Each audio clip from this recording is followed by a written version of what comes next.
අද මේ වැඩසටහනෙන් කියලා දෙන්න යන්නේ තමා විසින්ම තමාට කරගන්න පුළුවන් කෙම්කමයක් ගැන. ඒ කියන්නේ මේ කෙම්කමය තමාගේ සම්බන්ධ තිබිලා නතර වෙච්ච කෙනෙක්ට නැවත හදාගන්න පුළුවන් කෙම්කමයක්. එතකොට මේ කෙම්කමය කරගන්න කිසිම මුදලක් වැය වෙන්නේ නැහැ. ඒක තමයි ප්‍රධානම දේ. එතකොට දැන් මේ කෙම්කමෙන් පාර යන කෙනෙක්වත් නළුලෙක්වත් යාළු කරගන්න මේ කෙම්කමය ප්‍රායෝගික නැහැ. ඒක තමයි මෙතන ප්‍රධානම දේ. එතකොට තමාත් එක්ක සම්බන්ධ තිබ්බ ගෑනු කෙනෙක් වෙන්න පුළුවන්, පිරිමි කෙනෙක් වෙන්න පුළුවන්. මේ පිරිමි ගෑනු කියලා පාර්ශවයක් නැහැ. සම්බන්ධයක් තිබිලා නතර වුණා නම් දින පහක් නිකුත් නැහැ. එක දවසක් හෝ සම්බන්ධ තිබිලා නතර වෙච්ච දෙයක් කියනම නම් මේ කෙම්කමෙන් මගින් 100 ප්‍රතිඵලයක් තියෙන විදිහට සාර්ථක විදිහට නැවත ඒ සම්බන්ධය හදාගන්න පුළුවන් කෙම්කමයක් තමයි මම දැන් මේ කියලා දෙන්න හදන්නේ. එතකොට මේ කෙම්කමය මාසේ දවස් 30ම කරගන්න බෑ. එතකොට ඒක කරගන්න පුළුවන් මාසෙට එක දවසක්. ඒ කියන්නේ පොය දවසක් එනවා නම් ඊට කලින් දවස් තමයි කෙම්කමට ලෑස්ති වෙන්න ඕනේ. එතකොට මේකට උමනා කරන බඩු ටිකක් තියෙනවා. ඒ ටික රුපියල් 100ක් 200ක් යයි. ඒ ටික හදා ගන්න ඕන. ඒ කියන්නේ ලොකු මුදලක් යන්නේ නැහැ. මේකෙන් ගොඩාක් කට්ටියට මම මේ දේ කියලා දෙන්නේ. ඒ කියන්නේ දැන් ගුරුකම් වලින් ගොඩාක් කට්ටිය මුදල් මේව කරනවානේ. ඒ කියන්නේ මේ ගුරුකම් තියෙන දේ දැන් නැත්තටම නැති වෙලා තියෙන්නේ. එතකොට දැන් මේ දෙයින් කියලා දෙන්නේ අසරණ මිනිස්සෙක් ඉන්නවා නම් මුදල් හදලා වියදම් කරගන්න බැරි. එයාට මම මේ දේ කෙම්කමෙන් 100% ප්‍රතිඵලයක් ගන්න පුළුවන්. මේක අනික මං ගොඩාක් කටේ දීලා මේක පායුකේ මං අත්දා බලපු දෙයක්. ඒ කියන්නේ මේක මම මේ මට කටින් කරලා මං අත්දා බලපු දෙයක් නෙමෙයි. මේක අපේ ගුරුකම් පරම්පරාවෙන් පොත්පත් වලින් ආව දෙයක් තමයි මම මේ කියලා දෙන්නේ. එතකොට මේක 100% සාර්ථකයි. ඒ විදිහට කරගන්න දැනගන්න ඕන. එතකොට මේක කරගන්න උවමනා වෙනවා කොට 9 නූල්. එතකොට කොට 3 නූල් කියලා තියෙනවා. ඒක පිටපඩ ගණන් ගන්න පුළුවන්. එතකොට අර දැන් ඒක පෙන්වන්න පුළුවන්. මෙන්න මේ විදිහට නූල් බෝලයක් ගන්නවා. මේක රුපියල් 130යි වෙන්නේ. එතකොට මේ ගුරුකම කරගන්න කීයද යන්නේ? රුපියල් 130යි. එතකොට මෙන්න මේක නූල් මේකක් ගන්න ඕන. ඒක අරගෙන ඉවර වෙලා දැන් මාසෙකට එක පොයයි ඉන්නේ කැලෙන්ඩරේ තියෙන්නේ. එතකොට මේ කැලෙන්ඩරේට පොය තියෙනවා නම් හෙට අද තමයි පටන් ගන්න ඕන. එතකොට මේ නූල් මෙන්න මෙච්චරක් ආරයක් විතර අරගෙන ගැට 9ක් දාගන්න ඕන.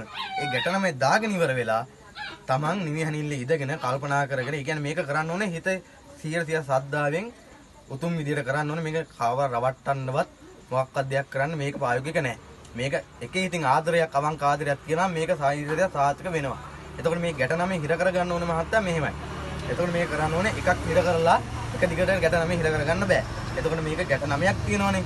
එතකොට පළවෙනි ගැටේ හිර කරලා ඉවරලා එයාට කෝල්ලයක් කරගෙන ගන්න පුළුවන් නම් ඔයා කෝල්ලයක් අරගෙන ආයෙ දෙවෙනි එකේ හිර කරන්න. එහෙම කෝල්ලයක් අඩ ඩොක් මොකක් කරලා තියෙනවා නම් කරන්න ඕන. වෙන නම්බර් එකකින් හරිය අරගෙන එක ගැටයක් හරියට කරන්න එයාගේ කටාඩ අහන ගමන් හිර කරගන්න ඕන. ඒ හිර කරලා ඉවර වෙලා මේක පොට්ටයට දාගන්න ඕන. ඊට පස්සේ තමයි මම ඊට ටික කියලා දෙන්නේ. ඊට පස්සේ දැන් මම මේ වගේ දෙයක් කියලා දුන්නාට පස්සේ දැන් මේක ගොඩා මම කවුරුත් ගුරුන් වහන්සේ කෙනෙක්වත් ගුරු මෑණි කෙනෙක්වත් මේ වෙද මහත් එක්ක මම කවුරුත් විවේචනය කරන්නේ නැහැ. දැන් මේ වගේ දෙයක් කවුරුත් නිකන් එළියට දෙන්නේ නැහනේ. දැන් මම මේ දෙයක් කරන්නේ මම ඇත්තට මිනිස්සු ගැන හිතලා.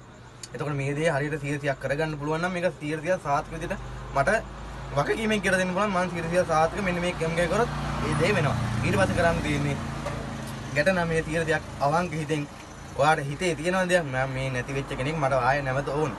මේක ලං කරලා දෙන්න ඕනේ. එහෙනම් එකින් එක කියලා කරලා ඉවරලා දැන් පොයේ දවසේ හෙට නෙවෙන්නේ. අද ඔයා කොට්ටයට ඕක තියාගන්න ඕන. කොට්ටයට තියාගෙන හැබැයි මස් මාළු කන්න එපා.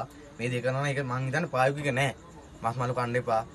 එතකොට දැන් මේ දැන් ගැට 9 හිර කරනවනේ. හිර කරලා ඉවර වෙලා පහුවදා ඒවා එක බැද ගන්න ඕනේ වම් අතේ. වම් අතේ බැදගෙන ඔයා එයා ඉන්න මානකට යන්න ඕනේ. මේ මානකට ඉසවුඩ. ඒ කියන්නේ මීටර් 100ක් 200ක් හරි කමන්නේ. දුරකින් හිටියක් කමන්නේ. පේන මානකට ගිහිල්ලා එයාට පොඩ ඇසගෙන මාට යන්න. එච්චරයි කරගන්න ඕනේ. මේක මේ 100% සාර්ථකයි. හැබැයි දැන් සමහර කට්ටියට ඔක ප්‍රශ්නයක් එනවනේ.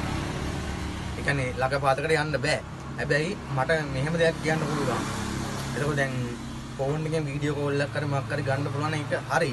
ඒ වුණාට දැන් අපේ මම ওই පරම්පරාවෙන් එන පොත්පත් වලින් තියෙන කෙම්කෙම නම් මම ඔය කට්ටියට දැන් දෙන්නේ. සමාජගත කරන්නේ ඒක. එතකොට ඒ කාලේ ෆෝන් අර මේ මොකුත් තිබ්බේ නෑනේ. එතකොට මට කියන්න බෑ මේක. ඒ කියන්නේ ළඟට යන්න බැරි නම් මේක දුර ඉඳලා කරලා 100% සාර්ථකයි කියලා මට කියන්න බෑ.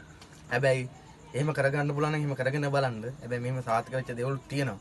එතකොට දැන් මේ වැඩසටහන මම කියලා දුන්නේ ඔය කට්ටියට රුපියල් 130ක් රුපියල් 200කට අඩු මුදලකින් තමන් විසින්ම තමන්ට කරගන්න පුළුවන් නැති වෙච්ච සම්බන්ධයක් හදා ගන්න පුළුවන් කෙම්කමයක්.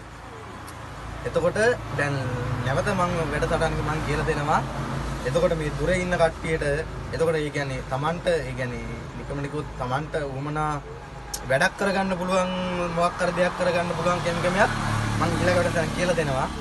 ඊළඟ වැඩසටහන හම්බෙමු. ආයුබෝවන් තෙරුවන් සරණයි.